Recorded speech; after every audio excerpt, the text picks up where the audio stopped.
બધા વિદેશોમાં, કોઈ અમેરિકામાં, કોઈ કેનેડામાં, કોઈ ઓસ્ટ્રેલિયામાં રહે છે, એને પૂછો કે અમેરિકામાં ટોળું લઈને જવું પડે છે પોલીસ સ્ટેશને, કેનેડામાં ટોળું લઈને જવું પડે છે, મામલતદાર ઓફિસે કોઈને હારે લઈ જવો પડે છે? દુનિયાના એકેય દેશમાં ટોળું લઈને નથી જવું પડતું. આપણે બધા ભાગ્યશાળી છીએ કે 50 જણા લઈને જવું પડે છે.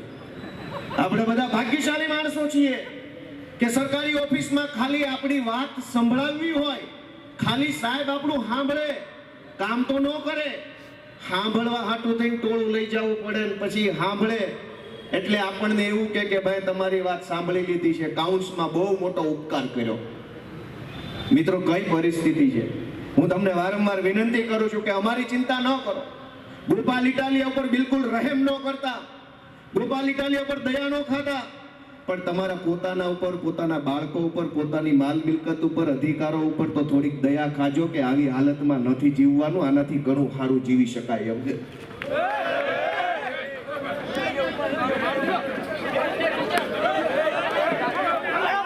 આ પોલીસ વાળા અગાઉથી બચાવવા આવી ગયા, તેને ખબર હતી આ મારવાનો છે, એ પ્લાનિંગ થી આવેલા. પછી જો આ બચાવવા તરત આવી ગયા, ગુંડા લફંગાઓને બચાવવા તરત આવી ગયા બધા પોલીસ વાળા. આને બચાવવા માટે જ આવ્યા હતા બધા, એને પહેલેથી ખબર હતી. આ બધા એટલે પહેલા આવીને ગોઠવાઈ ગયા હતા, પહેલા આવીને એટલે ગોઠવાઈ ગયા હતા કે એને ખબર હતી.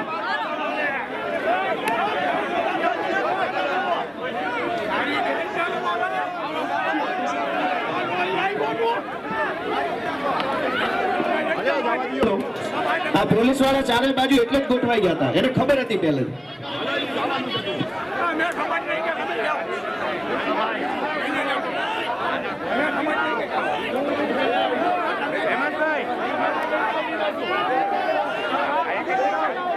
અસલમભાઈ, હું તમામ આપણા કાર્યકરોને વિનંતી કરું છું, તમામ